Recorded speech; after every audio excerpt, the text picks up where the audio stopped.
آئیں اپنا عنوان بیان کریں۔ سفیان منشا۔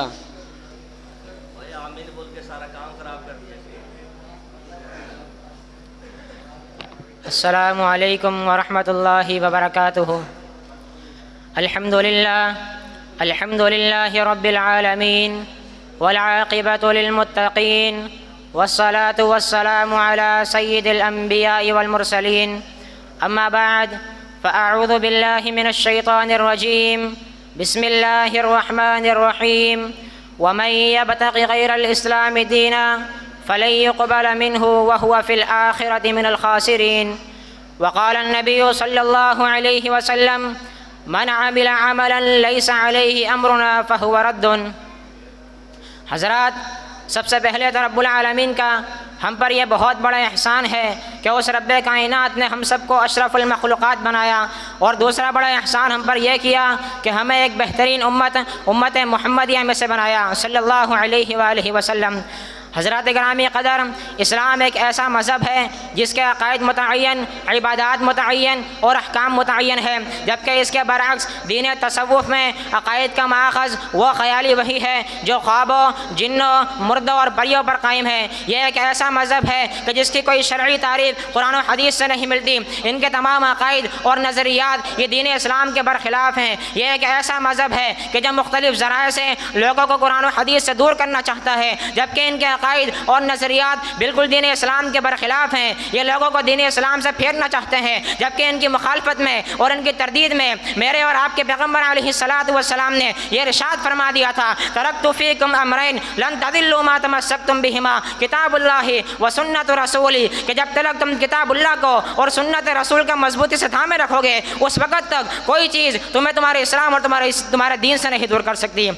حضرات گرامی قدر، ان کے شیخ علامہ ابو بکر الجزائر جو اس مذاہب پر خاص عبور رکھتے ہیں، وہ کہتے ہیں کہ تصوف کے حاملین نے اس کی تعریف میں سخت اختلاف کیا، یہاں تک کہ اس کی تعریفات کے اقوال 2000 کے قریب پہنچ گئے۔ اب آپ دیکھیے کہ صوفیہ کے نزدیک صوفیت کی تعریف خود ان کے امام ابو بکر شبلی فرماتے ہیں، التصوف شرک لأنه صیانۃ القلب لرؤیت غیر ولا غیر، کہ تصوف شرک ہے اس لیے کہ وہ دل کو غیر کی رؤیت سے محفوظ رکھتا ہے اور غیر کا موجود نہیں۔ ان کے ایک اور امام ابو الحسن کتاب المحجوم میں یوں ذکر کرتے ہیں، التصوف ترک کل حظ لنفس، کہ نفس کے لیے ہر اچھی چیز چھوڑ دینے کا نام تصوف ہے۔ حضرات گرامی قدر، ان کے شیخ جنید بغدادی کہتے ہیں، لا يبلغ الرجل عندنا مبلغ الرجال حتى يشهد فيه 1000 صدیق من علماء الرسوم بأنه زنديق وذلك لأن أحوالهم وراء النقل والعقل، کہ کوئی شخص اس وقت تک صوفی نہیں بن سکتا جب تک 1000 صدیق علماء اس کے زندیق ہونے کا دعویٰ نہ کر دیں۔ آپ دیکھیے شیخ جنید بغدادی نے کتنی واضح بات کر دی کہ اس وقت تک کوئی صوفی نہیں بن سکتا جب تک 1000 صدیق علماء اس کے زندیق ہونے کا دعویٰ نہ کر دیں۔ تو معلوم ہوا کہ زندیق کا تعلق اسلام سے نہیں، لہذا معلوم ہوا کہ صوفیت کا تعلق بھی اسلام سے نہیں۔ حضرات گرامی قدر، جب میں نے تصوف کے متعلق مطالعہ کیا تو مجھے یہ بات روزے روشن کی طرح واضح ہو گئی کہ اسلام اور تصوف دو متضاد چیزیں ہیں، اعمال کے لحاظ سے، عقائد کے لحاظ سے، اقوال کے لحاظ سے۔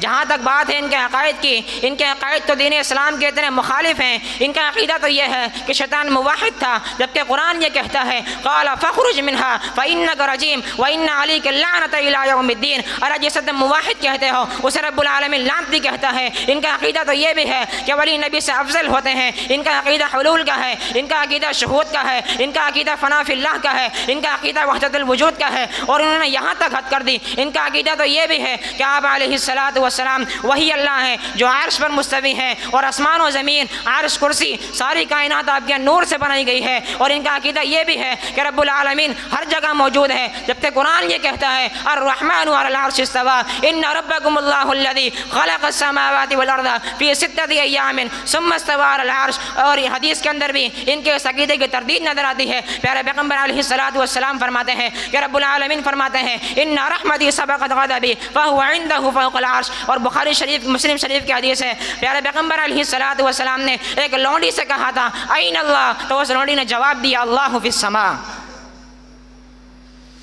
حضرات، ان کا عقیدہ تو ایسا ہے کہ انہوں نے اپنے ہی کام کرنا شروع کر دیے، زناکاریاں انہوں نے شروع کر دی، شراب جیسی خلیص چیزوں کا استعمال کرنا انہوں نے شروع کر دیا، جبکہ قرآن بالکل اس کے مخالف کہتا ہے۔ قرآن نے فرما دیا وَلَا تَقْرَبُوا الزِّنَا إِنَّهُ كَانَ فَاحِشًا، ایک اور مقام پر ارشاد فرمایا إِنَّمَا الْخَمْرُ وَالْمَيْسِرُ وَالْأَنصَابُ رِجْسٌ مِّنْ عَمَلِ الشَّيْطَانِ، کہ یہ سارے شیطان کے کام ہے۔ رب العالمین نے ارشاد فرمایا إِنَّمَا يَأْمُرُكُم بِالسُّوءِ وَالْفَحْشَاءِ، یہ شیطان ان کو برائی اور فحش کاموں کا حکم دیتا ہے، اور اولیاء تو وہ ہیں۔ رب العالمین نے ارشاد فرمایا أَلَا إِنَّ أَوْلِيَاءَ اللَّهِ لَا خَوْفٌ عَلَيْهِمْ وَلَا هُمْ يَحْزَنُونَ، کہ ان پر نہ ہی کوئی خوف ہوگا اور نہ ہی وہ غمزدہ ہوں گے۔